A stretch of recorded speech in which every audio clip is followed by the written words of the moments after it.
इन मूर्खों ने ये भी नहीं मालूम कि संत कैसे होते हैं। वो बहुत सियाना बनकर अपने मन के अंदर अंदर ये विचार कर रहा है और सोचा है कि मैं अच्छा बेवकूफ सो छोटी सी बात को सुनकर आंख मीच के 500 किलोमीटर यानी 150-200 मील चले आया और देखियो मेरे को महात्मा मिला। अपने अंतःकरण को कोस रहा है, अपनी आत्मा को कसोट रहा है कि मैं महामूर्ख हूं, किसे होके कहने से और सच मान के इतनी दूर धक्के खाने आ गया। मेरे आज खूब खोटे लगे। अब बंदी छोड़ तो अंतर्यामी थे, उनको पहले पता था कि इसके मन में क्या धारणा आली, तो सभी वहां पर जो बैठे मौजूद भगत जन थे उनको सबको भेज दिया किसी ना किसी कार्यवश, और आपको अपने आप को कहने लगे कि मेरे लिए एक बाल्टी पानी की रख जाओ, मैं स्नान करूंगा। तो भगत जी ने वहां के जो सेवक थे एक बाल्टी पानी की रख गए और महाराज स्नान करने लगे अपना धोती बांध के। स्नान जब कर लिया तो स्नान करने के बावजूद जो सूखी धोती थी दूसरी धोती बदली, तो महाराज जी ने एक उंगली का ऐसे दूर कर ली, हाथ से न्यू कर लिया। ऐसा महसूस हो रहा कि जैसे इसका कोई चोट लगी हुई है। राम राय वहां पर बैठा था, उसको कहने लगा भाई राम राय, प्रथम तो महाराज ने नाम भी नहीं पूछा था उसका कि तेरा क्या नाम है, और उनका स्वाभाविक नाम ले दिया कि राम राय एक बार आना भाई, मेरे हाथ का चोट लगी हुई है और मेरी यह धोती बांध दे। धोती के ऊपर एक और धोती का हिस्सा जिसको अड़बंद कहते हैं रोहतक की भाषा में, हरियाणा की, यानी ये 3-4 जिला में तो ये अड़बंद कैसे, यानी धोती के ऊपर का जैसे समझ लो एक अलग से कपड़ा बांध ले, लेकिन वो कपड़े का ही एक हिस्सा मजबूतीकरण की खातिर बेल्ट की तरह बांधा जाता है। तो वो कहने लगा इस मेरे अड़बंद को आप अपने हाथ से बांध दीजिए, मेरा हाथ काम नहीं करता। अब वो उठ करके और धोती का ऐसे कपड़ा बांध रहा है, तो वह धोती महाराज के शरीर के अंदर से निकल कर और उस धोती के हिस्से का गांठ लग जाती है। अब राम राय ने सोचा कदे तेरे धोखा लग गया हो, फट खोली दोबारा, और सतगुरु ने मुंह एक तरफ कर लिया कि जानू देख ही नहीं रहे हो। तो उसने फिर जल्दी से दोबारा फिर बांधा, फिर इसी प्रकार गांठ लगाने लगा। गांठ बंदी छोड़ गरीबदास जी के शरीर में आकर पार हो गया धोती, और धोती का गांठ लग गई। तीसरी बार फिर किया, तीसरी बार कर लिया। जो बंदी छोड़ कहते हैं राम राय, अरे मैं तो एक साधारण सा व्यक्ति हूं भाई, हम तो एक छोटे से जमींदार व्यक्ति हैं, और आप पे यह गांठ नहीं लागी रहे, की बात होगी।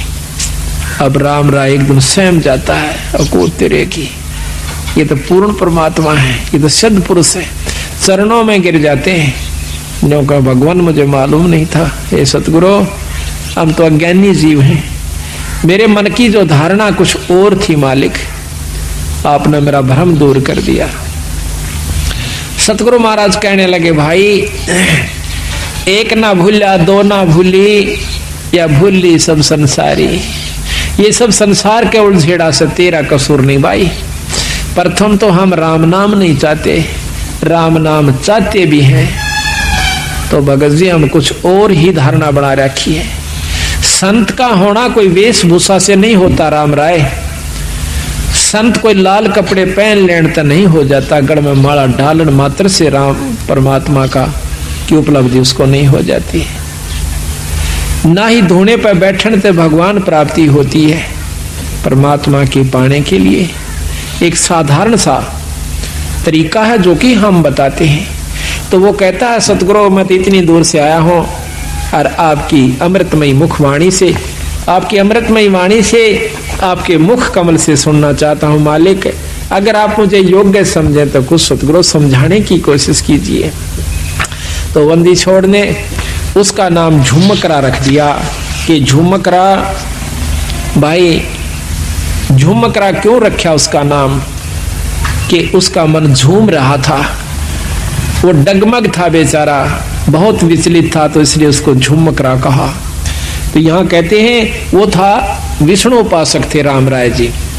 क्योंकि पंजाब के अंदर भी बहुत उपासना भगवान विष्णु कृष्ण जियों की, यानी 90% अब भी हो रही है। तो यहां बताते हैं कि ले राम राय मैं तुझे समझाता हूं परमात्मा के बारे में। अथ झुमक रे पृष्ठ नंबर 670 सतगुरु गरीबदास महाराज की वाणी के ग्रंथ साहिब का पृष्ठ नंबर 670। नाभ कमल में बैठिए रे झुमकरा, चल बंक नाल के घाट सुनो रे झुमकरा।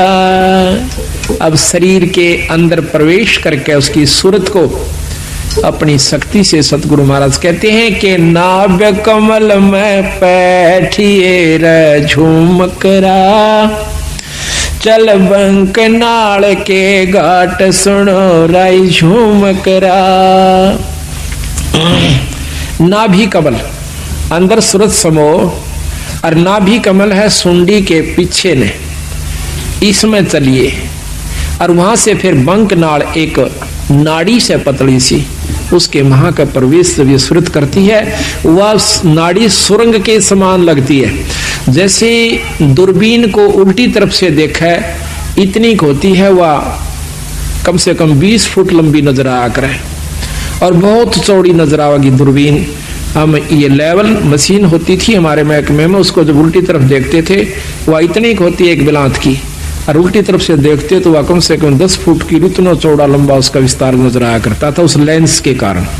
इसी प्रकार जब ये आत्मा ये जीव उस बंक नाल में प्रवेश करता है तो फिर ऊपर को यानी इन हड्डी के बिल्कुल साथ साथ अंदर की तरफ रीढ़ की हड्डी जिसको मेरुदंड भी कहते हैं, इसको कड़का बांस भी कहे से, इसके साथ साथ से अंदर की तरफ चलती है।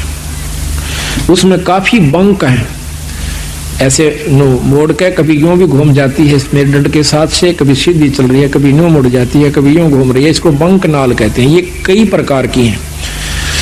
इस हर एक शरीर की न्यारी न्यारी बंक नाल है।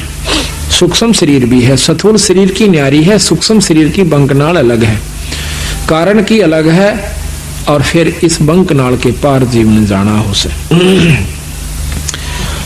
नाभि कमल में बैठिए रे झुमकरा, चल बंक नाल के घाट सुनो रे झुमकरा। इला पिंगला फेरिए रे झुमकरा, उतरो ओगट घाट सुनो रे झुमकरा। इला इला नाड़ी है बाई और पिंगला है दाई।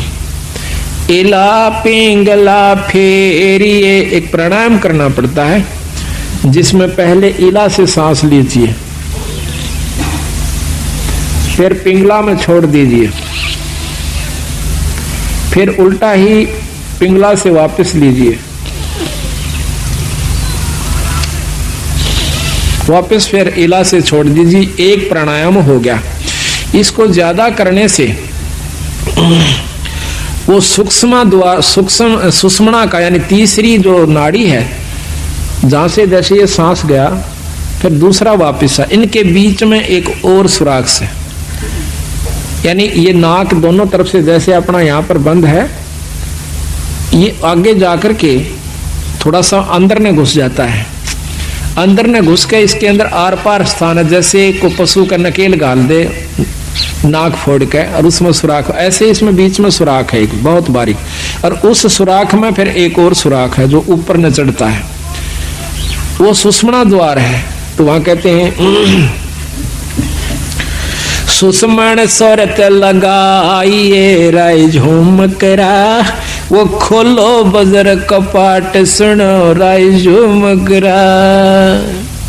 अंदर जो वस्तु है वो वहां से शुरू होगी, वो अंदर बजर कपाट से, और वो सतगुरु के नाम की कृपा से खुल सकते हैं। योगी लोग अपनी साधना से खोलते हैं, बहुत वर्ष बीत जाते हैं, और नाम की कृपा से सतगुरु की रजा से इस नाम का इतना प्रभाव होता है, अंतःकरण साफ होकर ये रोम रोम करनाने लग जाएगा।